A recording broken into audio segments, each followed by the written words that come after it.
नमस्कार, एक बार फिर से मैं आप सभी के सामने उपस्थित हूँ बेहद महत्वपूर्ण टॉपिक के साथ। और आज हम बात करने वाले हैं हवाई विमानों की आजकल जो जीपीएस हैकिंग करी जा रही है, जीपीएस ट्रैकिंग करी जा रही है, उसके बारे में। क्योंकि इससे हर एक देश का जो विमानन है वो ध्वस्त हो रहा है, जो सिस्टम है वो परेशान है।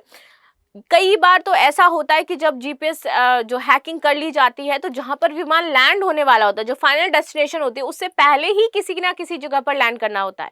कई बार डाइवर्जन हो जाता है जीपीएस का, तो वो जिस तरीके से चाहते हैं उस तरीके से वो प्लेन को क्या करते रहते हैं, डाइवर्ट करते रहते हैं, जो कि यात्रियों की सुरक्षा के लिए और देश की सुरक्षा के लिए, दोनों के लिए ही सही नहीं है।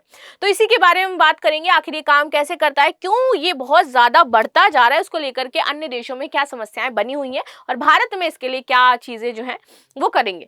मेरा नाम है प्राची मिश्रा, संस्कृति आज के इस प्लेटफॉर्म पर आप सभी का बहुत बहुत स्वागत है। चलिए शुरू कर लेते हैं आज की क्लास।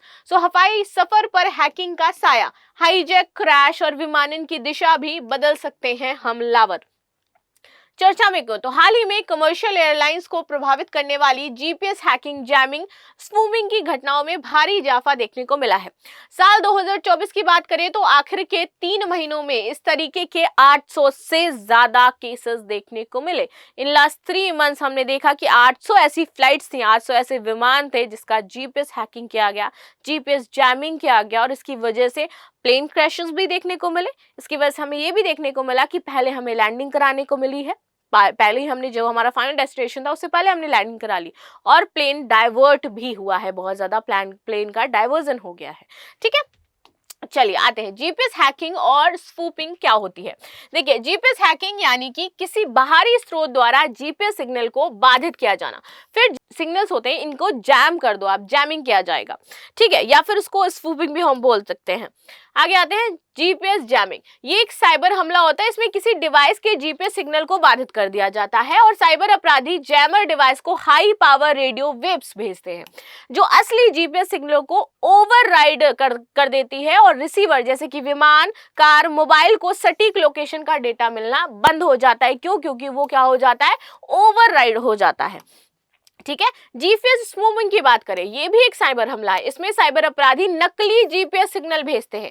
इसमें क्या होते हैं, इसमें तो असली जीपीएस सिग्नल ही भेजे जाते हैं, लेकिन वो इतने हाई पावर रेडियो वेव्स होते हैं कि जो आपके पहले जीपीएस वेव्स होती हैं उसको ओवरराइड कर देते हैं। इस वजह से रियल पहले वाला जो जीपीएस होता है उसकी वेव्स आप पकड़ नहीं पाते, ना विमान पकड़ पाता, ना मोबाइल, ना कार। और यहाँ पर क्या होता है कि ये नकली ही जीपीएस सिग्नल भेजते हैं, जिससे किसी जीपीएस जो रिसीवर है उसको गलत लोकेशन मिलने लगती है और समय और नेविगेशन डेटा चेंज हो जाता है और गलत ही आपको दिखाने लगता है। आसान शब्दों में कहे तो जीपीएस सिस्टम को धोखा देने की तकनीकी है ये।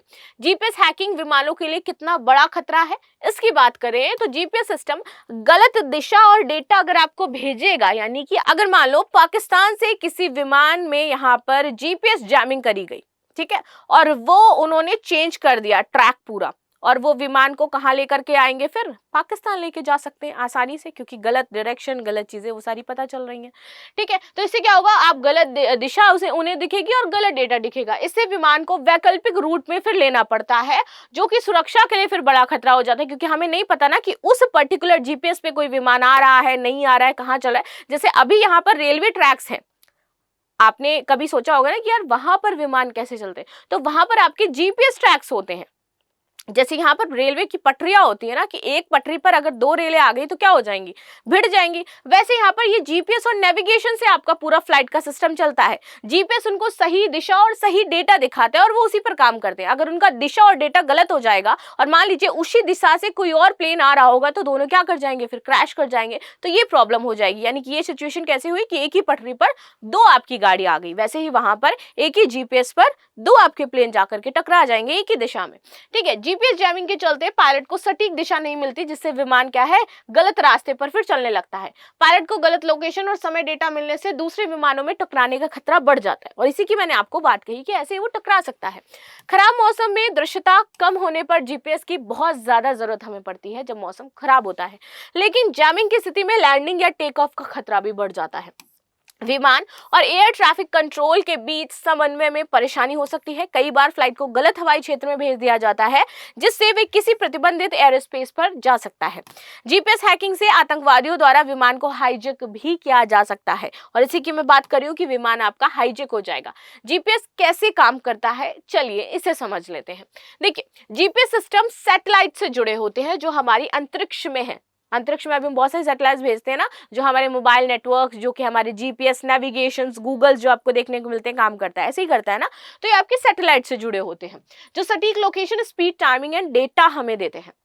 यूजर का डिवाइस इन सिग्नल को समय के अंतर को माप करके लोकेशन तय करता है।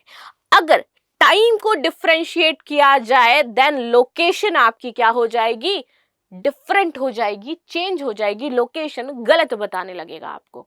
तो this is depends on timing.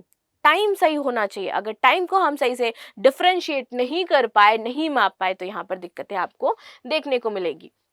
GPS jamming से कैसे बच सकते हैं हम? अगर ये है तो फिर जैमिंग का कुछ तो रास्ता होगा, तो वो है एंटी जैमिंग टेक्नोलॉजी फिर लगाई जाए। ठीक है। दूसरी ओर ब्रिटेन के वैज्ञानिक नई तकनीकी विकसित करने में जुटे हैं जो कि जैमिंग को बेअसर कर सकती है। नई ऑप्टिकल घड़ियां मौजूदा परमाणु घड़ियों से 100 गुना अधिक सटीक है, जो जीपीएस पर निर्भर हुए बिना खुद का सटीक समय बताएंगी। यहाँ पर तो हम ये भी तकनीकें अपना सकते हैं नई तकनीक में, लेकिन कुछ चुनौतियां हमें शुरुआत में देखने को मिलती है। क्या पता जो नई तकनीक हम विकसित करें वो इतनी महंगी हो कि हर एक देश जो इस विश्व में है वो शायद उसे अपना ना पाए। बहुत कॉस्टली हो सकती है। कई बार ये है कि वो फेल्योर हो जाए, क्या भरोसा। तो चलो ये समझते हैं। नई तकनीकी में कुछ चुनौतियां हैं। सबसे बड़ी चुनौती है कि इन घड़ियों को इतना छोटा व मजबूत बनाना है कि आसानी से इस्तेमाल हो सके, सबसे बड़ी। फिलहाल ये उपकरण बेहद महंगे और बड़े हो जाते हैं प्रेजेंट में, और मैंने वही बताया कि कॉस्टली हो सकता है। ब्रिटेन सरकार ने दिसंबर 2024 में इसके लिए quantum enable position navigation and timing, ठीक है, इस नाम का एक नया प्रोजेक्ट शुरू किया था, जिसको QEPNT बोलते हैं। इस प्रोजेक्ट का उद्देश्य था अगले 2 से 5 साल में नई नेविगेशन प्रणाली हमें तैयार कर देनी है विमानों के लिए। इसका भविष्य क्या है? ये तकनीकी पहले जहाज, सैन्य उपकरण और फिर विमानों में लगाई जाएगी। तो सबसे पहले शुरुआत होगी जहाजों से, ये जो नई तकनीकी ब्रिटेन बना रहा है। देन ये सैन्य उपकरणों में लगाई जाएगी क्योंकि बहुत ज्यादा जरूरी है हमारी सिक्योरिटी सेना की, एंड देन ये विमानों में लगेगी। वैज्ञानिक भविष्य में इसे इतना छोटा बनाना चाहते हैं कि स्मार्टफोन में फिट हो सके। इससे हर व्यक्ति को पास अपना जीपीएस सिस्टम होगा और जिसे वो कोई भी हैक नहीं कर सकता है। जैसे कि हमारा सिम कार्ड छोटा सा और हम वो सिम कार्ड अपने फोन में डाल लें, तो वैसे ही सिम कार्ड के छोटा सा हमें जीपीएस सिस्टम बनाना है जिससे अपना खुद का सबका जीपीएस सिस्टम हो जाए। तो क्या ये हैक नहीं होगा? कैसे और समस्या नहीं होगी? तो किसी अगर गलत हाथ में चला गया तो क्या पता वही अपना बैठ करके उसमें खुरापात कर रहा है। खैर, बाकी आपकी क्या राय हो जाती है इस टॉपिक को लेकर के जरूर बताइएगा। मिलते हैं नेक्स्ट क्लास में, तब तक के लिए धन्यवाद। लाइक शेयर सब्सक्राइब करना बिल्कुल भी ना भूलें, and thank you so much.